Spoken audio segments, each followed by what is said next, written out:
Part 1 है uniform circular motion का। सबसे पहला यूनिफॉर्म सर्कुलर मोशन हम लोग किसके ऊपर देखेंगे, हॉरिजॉन्टल सर्कुलर ट्रैक के ऊपर देखेंगे। इसका आंसर कैसा लिखे जाएगा, ये एक रास्ता है, ये एक रोड है, उसका सेंटर सी है, ये कार है, ये कार का वेट है, ये कार के टायरों के बीच में लगने वाला फ्रिक्शन फोर्स है, ये कार, ये सेंटर और कार के बीच का डिस्टेंस रेडियस आर है। ये इस तरह से एक सर्कल बनता है, हॉरिजॉन्टल सर्कल। मान लो एक कार है जो हॉरिजॉन्टल सर्कुलर ट्रैक में है, जिसका रेडियस क्या है, आर है। जब वो सर्कुलर ट्रैक में जाएंगे, सर्कुलर ट्रैक में होंगी कार, तो उसके ऊपर फोर्सेस एक्ट होंगे। सबसे पहला जो फोर्स एक्ट होगा इस कार के ऊपर वो होगा वेट mg। ये वर्टिकली डाउनवर्ड है। वर्टिकली डाउनवर्ड का मतलब होता है नीचे की तरफ लगने वाला। दूसरा है normal reaction. Normal reaction capital N है, जो वर्टिकली अपवर्ड है, ऊपर की तरफ लगने वाला है। वेट और नॉर्मल रिएक्शन ये दोनों एक दूसरे को क्या करते हैं, बैलेंस। इसको हम लोग क्या बोल देंगे, वेट और नॉर्मल रिएक्शन एक दूसरे को क्या कर रहे हैं, बैलेंस। बैलेंस करने की वजह से कार एक जगह पर क्या है, खड़ी है। कार एक जगह पर खड़ी है, इसके वजह से इन दोनों फोर्सेस के एक दूसरे के बैलेंस करने की वजह से, इसलिए हम इसको बोल देंगे इक्वेशन नंबर 1। तीसरा जो फोर्स है स्टैटिक फ्रिक्शन। ये स्टैटिक फ्रिक्शन कौन सा फोर्स है, ये वो फोर्स है जो रोड और कार के टायर के बीच में जो फोर्स है उसको हम लोग बोलते हैं फ्रिक्शन फोर्स। ये फोर्स क्या करता है, कार को घसरने से या फिर आप लोग बोल सकते हो स्लिप होने से क्या करता है, बचाता है, फिसलने से बचाता है। आप ऐसा बोल सकते हैं कि ये जो फ्रिक्शन फोर्स है ये एक तरह का क्या है, सेंट्रीपिटल फोर्स के समान काम कर रहा है।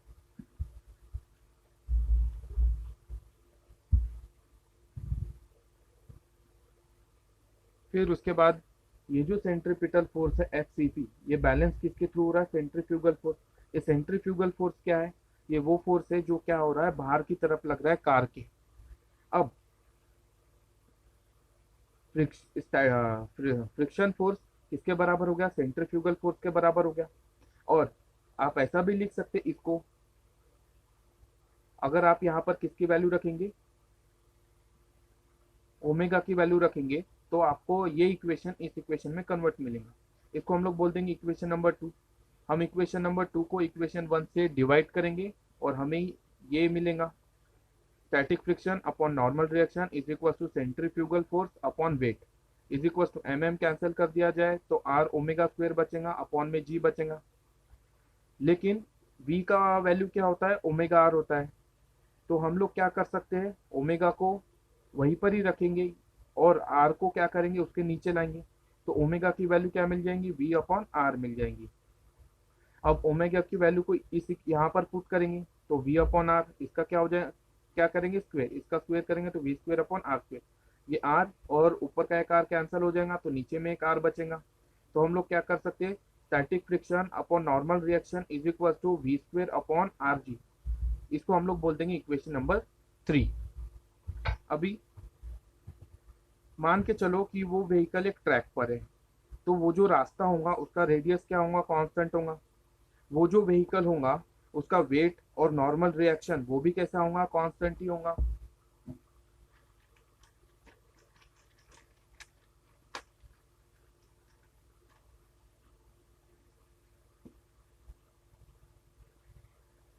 जब गाड़ी की स्पीड बढ़ेगी तो फ्रिक्शन भी क्या होगा, बढ़ना ज्यादा होना चाहिए। अगर फ्रिक्शन ज्यादा होगा तो आप ऐसा बोल सकते हो कि जो स्टैटिक फ्रिक्शन है वो किसको बैलेंस करेगा, गाड़ी के नॉर्मल रिएक्शन को बैलेंस करेगा।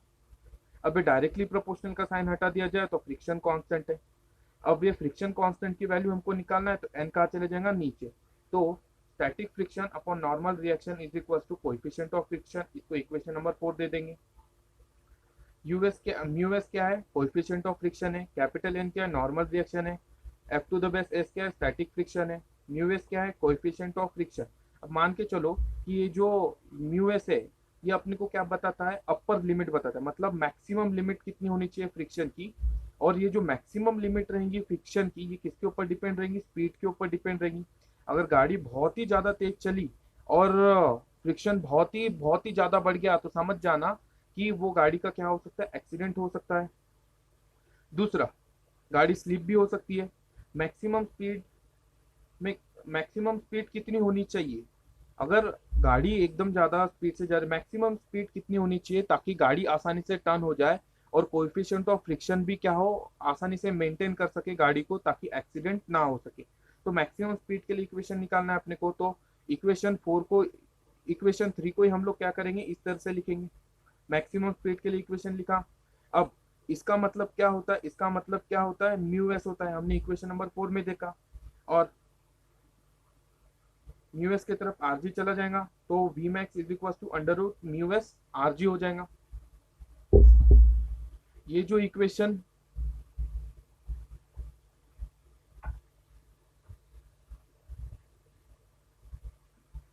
इक्वेशन मिला फॉर मैक्सिमम स्पीड जो व्हीकल के लिए ऑन हॉरिजॉन्टल सर्कुलर मोशन के लिए मिला है। तो यहीं पर हम यहाँ पर रोक देते।